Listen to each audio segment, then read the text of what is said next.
Welcome to Forum 360 with a global outlook and a local view. I'm Ardith Keck, host, and our topic is homeschooling. This is not the teaching that lots of parents have had to do during COVID-19 when schools were closed, but we're talking about always teaching your children at home. They do not go to school for their assignments. Learning takes place at home. With me are two mothers who homeschool their children. A former teacher, Julia, has 5 children ranging in age from 4 to 14. She's been homeschooling her oldest since kindergarten, a total of 9 years. Also a former teacher, Shelley Eby, has 4 kids ranging in age from 11 to 16. She's been homeschooling for 11 years and plans to continue through high school. Why did you decide to homeschool your children, Julia?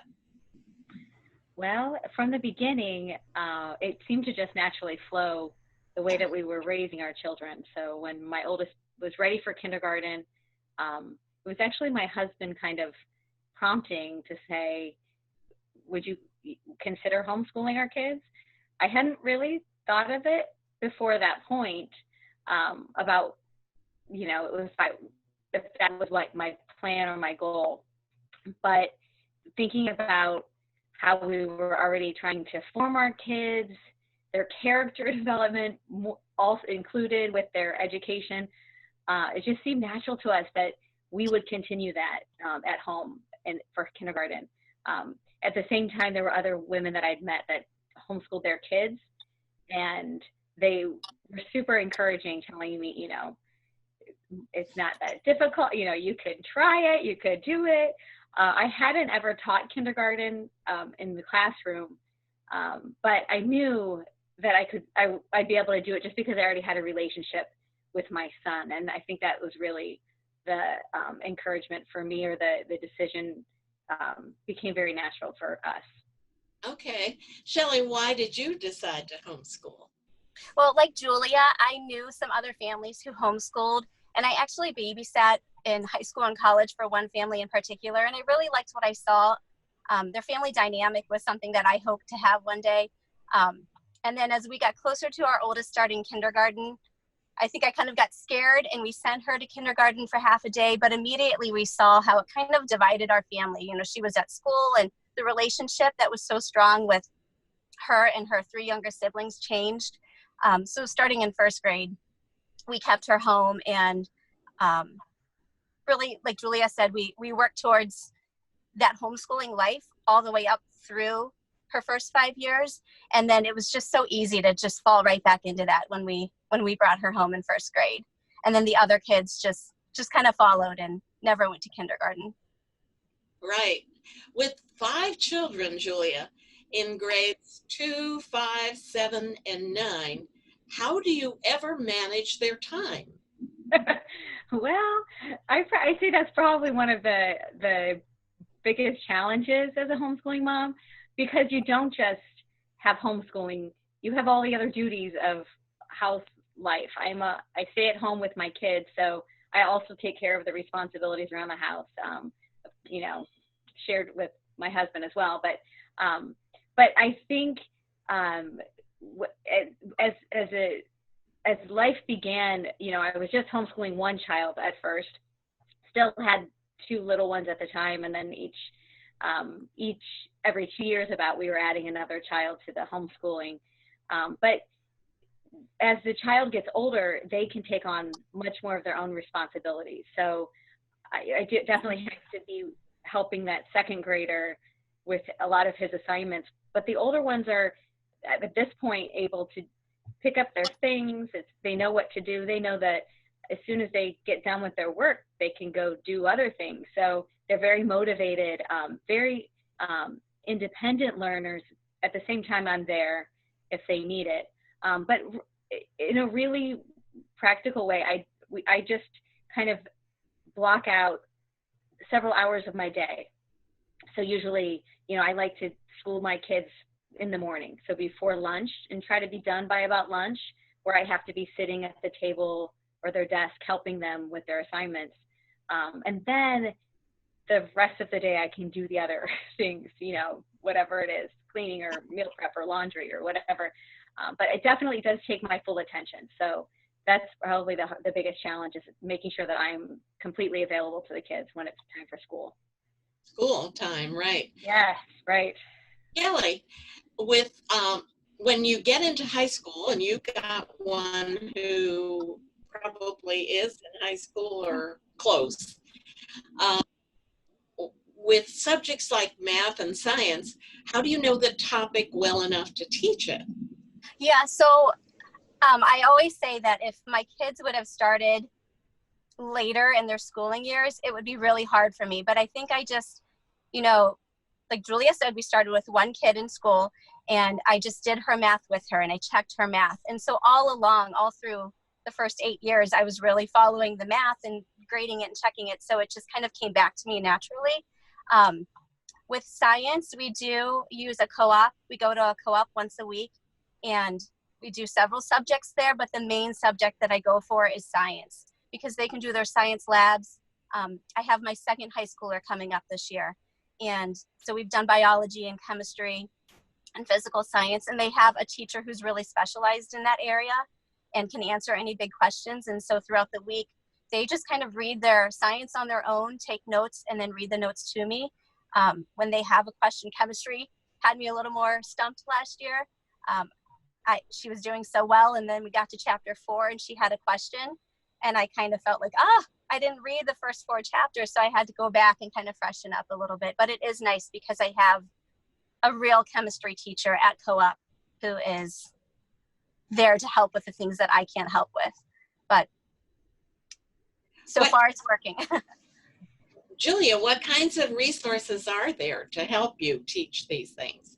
Well, and there's a lot. And like Shelley said, we also are part of a co-op where the kids can get, especially if there's some subject I don't necessarily know, and actually the co-op that we go to, my kids, it's more of the extracurriculars. They do some drama, some art, music, choir, things that I feel like the only things I felt like my kids were missing out from school was the fun things outside of the classroom that happened at school. So putting them in a co-op where they got to be with their friends for those things was kind of a bonus. But there's lots of online schools too, or even online classes or tutors that you can use for programs. So my child will also be a freshman this year in high school, and he didn't want to do any of his academic classes at our co-op. He wanted to do them at home with books. And I felt the same way Shelley was, like, well, what am I going to do about biology? This has been a long time. And we have a friend actually who was a doctor who said, if your kids need help with any subject, especially science, I'd love to come help. So I think the homeschooling moms get very resourceful in finding people that could help, in the areas that you're not strong, to find someone else. So I would say people, online classes or online programs, even schools, and then co-ops are certainly the way that we can expand from what we can provide for our own kids. Shelley, you can't just have your children not show up at school. What do you have to do to homeschool your children? So in our state, every state is different, but in Ohio, you have to somehow assess your kids at the end of the year. So that can be taking the standardized tests that a lot of the kids take at school. You can order them at home. You can take them into the school and they can test there. If you opt out of testing, you have to compile several different pieces of work that they did throughout the year and have a state certified teacher look over it and sign for you. And then you turn in that paperwork to your local school district, along with all of the curriculum that you plan on using in the upcoming year. And then the superintendent gets back to you, tells you that you've been okay to school year for the next year. Well, you're both former teachers. Do you have to be a former teacher, Julia? No, you don't. And in some ways, I've felt almost like my first couple of years, because I was an elementary teacher, I had to like, in some ways let go of that, because at home, we don't have a classroom. I don't have the same expectations that you need when you're schooling, 13 or 20 children in the same room. You have to have a lot of classroom management. Here at home, it's a little bit different. Although we do have, structure and certain expectations from our kids, we can move through things much quicker, and it's the flow of the day is much different than in the classroom. So definitely you don't need to be a teacher, and sometimes even that can be a hindrance, because you think a little bit too much of the details when you don't have to, when you're homeschooling your own child. Well, according to the U.S. government and education researchers, the number of students being homeschooled has doubled in the last decade. And there were an estimated 2.5 million homeschoolers nationwide in the spring of 2019, according to the National Home Education Research Institute. This age-old traditional form of education is becoming more and more mainstream in the United States. What are some of the benefits, Shelley? Oh, there are so many. That first draw that I had towards homeschooling was seeing other homeschool families, the closeness, not just between parent and child, but between the kids. They become each other's best friends. Even though we get out and we're with so many other kids daily, their relationships are just so close. So that's nice. It gives the parent-child, my husband and myself, both really have gotten to know our kids in a whole different way, being their main educators. Picking curriculum is really nice, because you pick what is going to interest your child. Being a former teacher, I definitely follow, to some point, I follow the state standards, but then I kind of bring in what I think my kids are really going to like. So they can enjoy their learning and they can advance at their own pace. When they master something, we can just move on. So it kind of gives them a chance to get ahead in some of their different subject areas. Whereas if they're in the classroom, they're waiting for the other 20 kids or 25 kids. So that's been a big positive. The friendships that we've made with other homeschool families have been really strong. We kind of have the ability to really get to know the families who our kids are spending their time with. It's not just that they come home from school and they tell us about some child they met, but we usually know the parents as well. So I really like that. My husband has enjoyed getting to know the families that these kids are coming from. So. All right. We're on Forum 360 today. This is Ardith Keck, your host. And with me are two former teachers who are homeschooling their children. And Julia Salomon has 5 children she's homeschooling. And Shelley Eby has 4 children. And they're all over the map in terms of age. So it's, I'm sure, a challenge that they're both up to. What are some of the benefits you see as a result of homeschooling, Julia? Well, there's so many. I think a big benefit is lots of what Shelley said, but also and spending time together. I really enjoy the fact that my kids are at home with me. I also enjoy being with my kids. So I think that was a big thing to start, is that I like being around them. They like being around me. So we enjoy our time together. So having them here, working through problems with them, I think in a lot of ways I'm able to help them with much more decision making when they're young. So that now I have 7th and 9th graders who can make really good decisions. I've seen them do it, and I've helped them to form that because they've been here struggling through, some time management or a problem that they can't work out in a subject, or just something that's giving them extra help.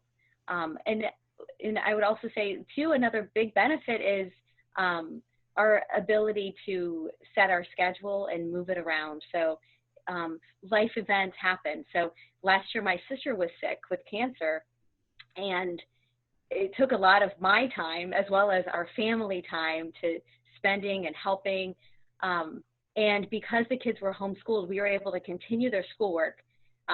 Maybe it was a little bit later in the evening than we normally were doing it, but they were able to keep up, and I was able to help them still, and they did a lot too they could do on their own, but we were able to even, for the funeral, it wasn't like they were missing school. We were able to just continue through it, and even travels and vacations that we take, we can either, finish school early or take our school with us. And that was one of the big benefits for us in even deciding to homeschool, is the flexibility. With my husband's a nurse who works at night. So if my kids were in school, they would probably not get to see him for like 3 days when he's sleeping all day and they're at school, and then he goes to work in the evening. But this way we can see him, the kids are here when he's here, and get to spend time with him as well. So those are some of the benefits. There's many, I'm sure. What does a typical homeschooling day look like? Tell me the progression of your day. We start our day early. My kids are definitely active and involved a lot out of our house, so we have to get our schoolwork done. So we are usually starting by 7:15 every morning. And I work one-on-one with each kid starting at 7:15, and everyone gets, depending on what they have that day, they get between 30 and 45 minutes one-on-one with me. At 9:30, everyone should be finished with breakfast. So we don't eat breakfast together. They usually, they get a half an hour breakfast. So by 9:30, we have all eaten. Not everyone has worked one-on-one with me. We all 5 gather together, we pray, and we just talk about things that are going on that day. And then we get back to work at that point. And I would say by 10:30, 11, I'm done working one-on-one. And our goal is usually, if we don't have anywhere to be, which only happens maybe one day a week, if we don't have anywhere to be in the morning, my goal is to be done with school by lunchtime, which is usually around 12:30.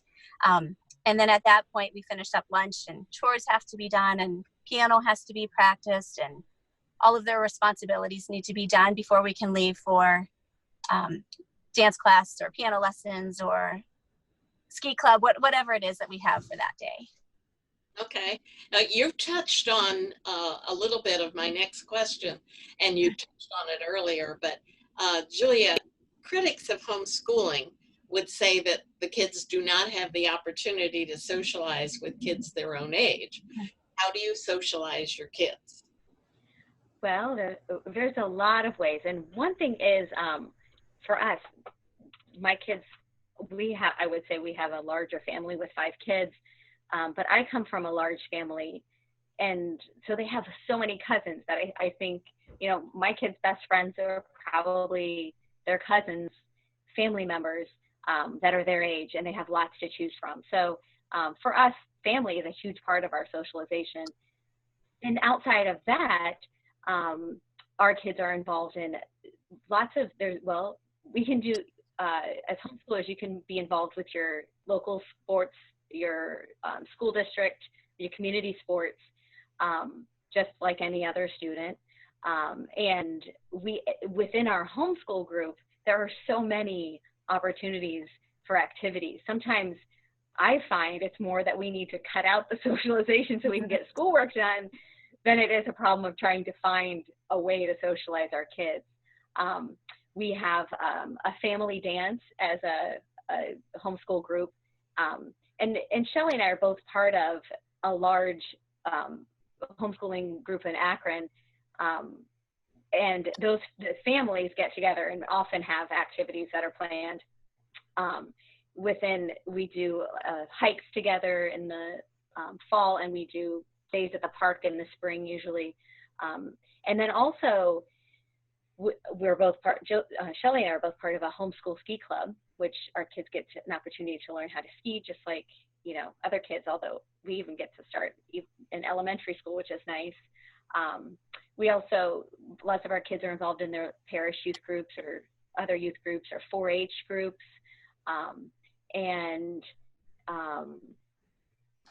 I would say that, there's so many to choose from, but definitely I would say our kids are socialized outside of the home, but primarily right here in their home. Okay, Shelley, often kids are really stressed with lots of homework. Do you give homework? Well, in choosing our curriculum, I think that's part of it is we're choosing what the state says they need, but also kind of gearing it towards what they need and want. So I think we're choosing things that are doable for our kids. There was a time last year where my 8th grader, I really saw that she was really overloaded. She was starting some high school classes, even though she was in 8th grade, and she was feeling the stress. So I pulled out one of the big things that was causing her to spend a lot of time each day, and I just thought we'd postpone that for a year. But they do feel stress. I think the volume of homework in the schools is pretty high, and we can kind of manage that in a different way. The competition that might go on in a traditional school may not be as high in a homeschool family. We have opportunities for competition, academic competition at co-op and even within our own home, but it's not to the same extent. So they feel stressed, but we're able to see it, recognize it, and help kind of walk them through it. Do your children receive a high school diploma, Julia? Yes, they do. It depends on how you homeschool your kids, but they can, as long as we keep our own transcripts, so we can calculate or put down all the requirements of the state of Ohio, keeping track that our kids have fulfilled all the requirements, and then they can receive a diploma from the state of, or from school. And you can also a lot of people for high school will enroll their child in a program that can give them, they keep track of the transcripts for them, and then they can receive a diploma that way and still be homeschooled. Okay. Shelley, how do homeschool children do in college? I think the studies have shown that they do really well. A lot of them are starting college with up to 60 credit hours already done because they do College Credit Plus at home. I know my oldest is just starting as a junior. She's starting with just a couple classes. So I think by the time they get to college, they might already have college credit. And if they don't, they've been working independently in a way that you're expected to in college. Like I said, with science, my oldest in chemistry was just reading it on her own, taking her notes, reading them to me, but really kind of learning on her own. And so I think that prepares them for good study skills that are expected in college. Mm-hmm. Do they work well on their own? Do all students work well on their own, Michelle? I'm sure they don't all work well. Mine learned that when they have their one-on-one time with me, they've got to get their questions out then, because if they wait and they try to interrupt me when I'm working with one of their siblings, they're going to be sent away and maybe reprimanded. And it's funny because that question that they really needed to get answered right away all of a sudden disappears when they know they have to wait for me. And I come back to them an hour later and I say, "What's your question?" Well, problem solved. They found it on their own when they had to. Julia, are there field trips? Do you take field trips? Yes, we do. And, in some ways, we don't necessarily call them field trips because, if you take your kids to the museum on a Saturday, you're not really probably calling it a field trip. It's, a family outing. But we do a lot of that. And even, a lot of times because we're in contact with other homeschooling parents, we'll let others know, like, hey, I'm taking my kids to the grocery store for a tour. Anybody else want to join? And then, you have these opportunities that other parents can help you plan field trips. But we do, and it's fun because we get, a lot of times we can do that with a large group and a wide range of student ages. So all the kids can go see the museum or the whatever, the farm, or whatever the field trip is, and it's a fun family event as well. Then are all homeschooling families large? Both of yours are. Not all. They come in all different sizes. In our homeschool group, we have a few that only have one child. There are several who have 2 or 3 children, but you definitely we'll see a lot of large families with 8, 9, 10, 11 kids. Woo. Yeah, right. Uh-huh. Our homeschooling seems a little bit easier when you think about homeschooling 10 as opposed to 4 or 5. Right. And obviously you network with lots of other homeschooled families. How do you get into that? Julia. Okay, sure. Well, when I started, it was just the word of, I would ask someone who I knew homeschooled, what did you use? Were you part of a group? In Akron, there's ARCH, which is Akron Roman Catholic Home Educators. That's one group that I have joined. But there's a lot. I remember then Googling once, homeschooling groups, and there are all kinds all over Ohio. Some of them are parts of co-ops, and some of them are parts of just a group of parents, maybe a religious affiliation, but almost all of them are great ways that we can connect with parents and other families. We have run out of time. I know there's lots more to talk about, but Julia and Shelley, thank you for coming to talk about homeschooling and joining us on Forum 360 with Ardith Keck. Forum 360 is brought to you by John S. and James L. Knight Foundation, the Akron Community Foundation, Hudson Community Television, the Rubber City Radio Group, Shaw Jewish Community Center of Akron, Blue Green, Electric Impulse Communications, and Forum 360 supporters.